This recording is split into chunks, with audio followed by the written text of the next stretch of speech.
بسم اللہ الرحمن الرحیم۔ السلام علیکم معزز طلباء کرام، آپ سب کیسے ہیں؟ آج ہم معطا امام محمد کے سبق نمبر 73 کو پڑھیں گے۔ آج کے ہمارے سبق کا عنوان ہے قنوت فی الفجر کا بیان۔ آج کے سبق میں ہم باب القنوت فی الفجر کو پڑھیں گے کہ یہ باب فجر میں قنوت پڑھنے کے حوالے سے ہے، اور آج کے سبق میں ہم یہ سمجھنے کی کوشش کریں گے کہ فجر کے اندر جو لوگ قنوت پڑھنے کے قائل ہیں یہ ایک بدعت ہے جو صحیح نہیں ہے، اور نبی علیہ السلام نے جو فجر میں قنوت پڑھی بھی تھی وہ ایک مخصوص ضرورت کے پیش نظر محدود مدت تک کے لیے تھی، اور پھر یہ حکم منسوخ ہو چکا تھا۔ لہٰذا صحابہ کرام کے آثار یہ بتلاتے ہیں کہ نبی علیہ السلام نے پھر اس عمل کو ترک فرما کے بعد میں فجر میں قنوت پڑھنے کو چھوڑ دیا، اور احناف اسی کو اپناتے ہیں، اور وتر کی تیسری رکعت کے رکوع سے قبل اس کا محل ہے قنوت کا، اور احناف اسی محل میں اس کو پڑھتے ہیں، اور احناف کے وتر کی تیسری رکعت کے رکوع سے پہلے اس کو پڑھنے پر بھی دلائل ہم پیش کریں گے، اور بعض لوگ جو اس سے فجر کی اندر وہ قنوت پڑھتے ہیں تو اس پر بھی ہم بحث کریں گے کہ واقعی وہ نبی علیہ السلام نے پڑھی تھی لیکن پھر وہ منسوخ ہو چکی تھی، اور عمل ناسخ پہ ہوتا ہے، منسوخ پر نہیں ہوتا۔ تو خیر، امام محمد رحمۃ اللہ علیہ حدیث لے کے آتے ہیں کہ اخبرنا مالک عن نافع قال کان ابن عمر رضی اللہ عنہ لا یقنط فی الصبح۔ امام محمد فرماتے ہیں کہ ہمیں امام مالک نے حضرت نافع سے خبر دی کہ حضرت عبداللہ بن عمر رضی اللہ عنہما صبح کی نماز میں قنوت نہیں پڑھتے تھے۔ قال محمد وبہذا نأخذ وهو قول ابی حنیفہ رحمۃ اللہ علیہ۔ امام محمد کہتے ہیں کہ ہمارا بھی اسی پر عمل ہے، اور یہی قول امام اعظم امام ابو حنیفہ رحمۃ اللہ علیہ کا بھی ہے۔ اچھا، اب قنوت یعنی دعائے قنوت جو صرف وتر کی نماز میں پڑھی جاتی ہے، اسے سب تسلیم کرتے ہیں اور پڑھتے ہیں۔ ایک اور دعائے قنوت ہے جو صبح کے فرضوں میں دوسری رکعت میں رکوع کے بعد پڑھی گئی ہے، اسے قنوت نازلہ کہتے ہیں، یعنی جو فجر میں پڑھی جاتی ہے وہ قنوت نازلہ ہے۔ اچھا، قنوت نازلہ نبی دو عالم صلی اللہ علیہ وسلم نے چند دن آفت اور مصیبت کے پیش نظر پڑھی، اور پھر اسے ہمیشہ ہمیشہ کے لیے ترک کر دیا اور یوں اسے منسوخ کر دیا۔ اس لیے اب اس قنوت نازلہ کا صبح کی نماز میں پڑھنا، جسے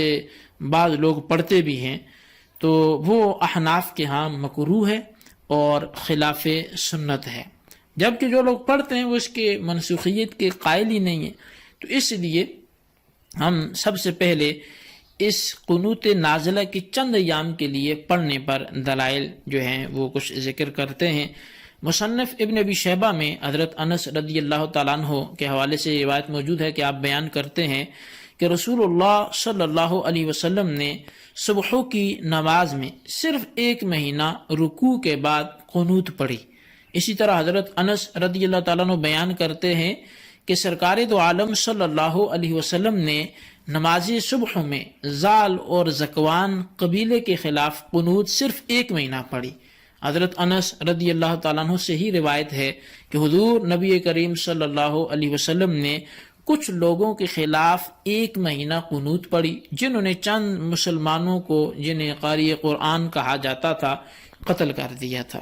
اسی طرح ابراہیم رضی اللہ تعالیٰ عنہ بیان کرتے ہیں کہ حضور نبی کریم صلی اللہ علیہ وسلم نے کچھ دن فتوحات پڑھی۔ عبداللہ بن مسعود رضی اللہ تعالیٰ عنہ نے کہا کہ لوگ جانتے ہیں کہ حضور صلی اللہ علیہ وسلم نے صرف 1 ماہ قنوت پڑھی، 1 ماہ پڑھنے کے بعد اس کو ترک کر دیا۔ تو اب یہ کتنی روایات میں نے آپ کے سامنے وہ بیان کر دی کہ نبی علیہ السلام نے 1 ماہ کچھ دن یہ قنوت نازلہ پڑھی اور پھر اس کو ہمیشہ ہمیشہ کے لیے چھوڑ دیا۔ اچھا، اسی طرح امام مسلم نے اپنی صحیح مسلم میں اس چیز کو بیان کیا جو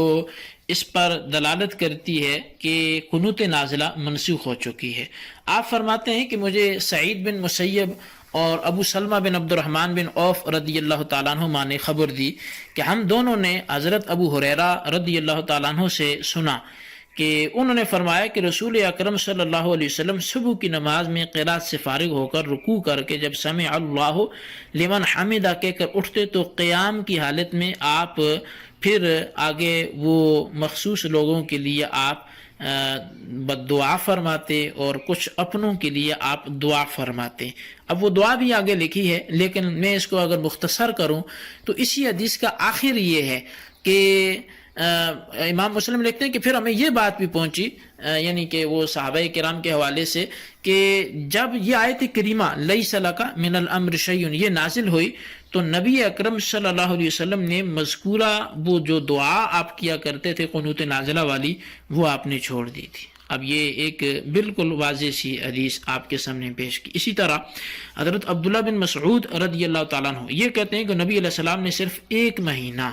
جو ہے وہ قنوت نازلہ پڑھی، نہ اس سے پہلے اور نہ ہی اس کے بعد پڑھی تھی۔ اب یہ بھی بالکل واضح سی بات ہے، اور حضرت خود عبداللہ بن مسعود رضی اللہ تعالیٰ عنہ صبح کی نماز میں قنوت نہیں پڑھتے تھے۔ اسی طرح البدایہ والنہایہ اس کے اندر حضرت عبداللہ بن مسعود اور صحابہ کرام کی ایک جماعت نے روایت کیا کہ نبی علیہ السلام نے صبح کی نماز میں ایک مہینہ قنوت پڑھی، اور آپ اس میں زال اور زکوان کے لیے بد دعا کرتے تھے، اور پھر یہ اس کے آخر میں بھی فرمایا کہ یہاں پر اس کے منسوخ ہونے پر، یعنی البدایہ والنہایہ میں ہے کہ اس کے منسوخ ہونے پر جو ہے وہ مختلف روایتیں دلالت کرتی ہیں۔ نبی علیہ السلام جو ہیں وہ صبح کی نماز کی طرح مغرب میں بھی قنوت پڑھتے تھے، اور مغرب میں قنوت پڑھنا یہ بالاجماع منسوخ ہے، تو جب مغرب والا منسوخ ہے تو فجر والا بھی منسوخ ہے۔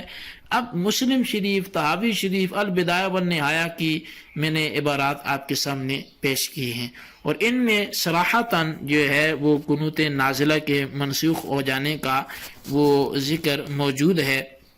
اور ساتھ ہی اس کے ناسخ کا بھی ذکر ہے۔ تو لیکن یہ قنوت جس مقصد کے لیے تھی اگر آپ سمجھیں تو اللہ نے وہ مقصد بھی پورا کر دیا تھا، اور مقصد کے حاصل ہونے سے قبل صبح کی طرح نماز مغرب میں بھی چونکہ نبی علیہ السلام سے اس کا پڑھنا مروی ہے، تو جب مغرب میں قنوت کا پڑھنا اب وہ لوگ بھی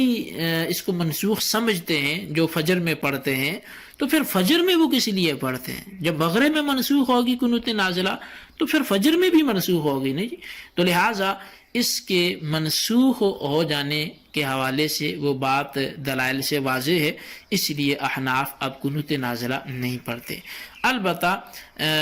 صبح کی نماز میں اگر کوئی قنوت نازلہ پڑھے، اس حوالے سے نسائی شریف اور دیگر کئی ہے کہ کتب حدیث میں اس عمل کو بدعت لکھا گیا۔ ابو مالک اشجعی اپنے والد سے بیان کرتے ہیں کہ میں نے نبی علیہ السلام کی ابتدا میں نماز پڑھی، آپ نے قنوت نہ پڑھی، اور میں نے ابو بکر صدیق، عمر بن خطاب، عثمان غنی، علی المرتضیٰ کے پیچھے بھی نمازیں پڑھی، ان حضرات نے بھی قنوت نازلہ نہ پڑھی۔ پھر کہا اے بیٹے یہ بدعت ہے۔ اب یہ ایک روایت نہیں ہے، کثیر روایتیں ہیں، لیکن میں کتنی بیان کروں گا، صرف دار قطنی کے اس حوالے سے آخری روایت بیان کر کے میں آگے بڑھتا ہوں۔ سعید بن جبیر کہتے ہیں کہ میں گواہی دیتا ہوں کہ میں نے حضرت عبداللہ بن عباس کو فرماتے سنا کہ صبح کی نماز میں قنوت پڑھنا یہ بدعت ہے۔ لیں جی، اب عبداللہ بن عباس رضی اللہ تعالیٰ کے حوالے سے بھی آپ کے سامنے یہ بات رکھ دی۔ اسی طرح حضرت انس رضی اللہ تعالیٰ کہتے ہیں کہ رسول اللہ صلی اللہ علیہ وسلم نے کسی قوم پر بد دعا یا دعا کے لیے قنوت پڑھی، گویا وہ رکوع کے بعد ہے۔ اس کا دار و مدار اس حصر پر ہے جو کہا آپ نے صرف ایک ماہ قنوت پڑھی، یعنی یہ کون کہہ رہا ہے؟ یہ کہنے والے ابن حجر اسقلانی ہیں، جنہیں بڑے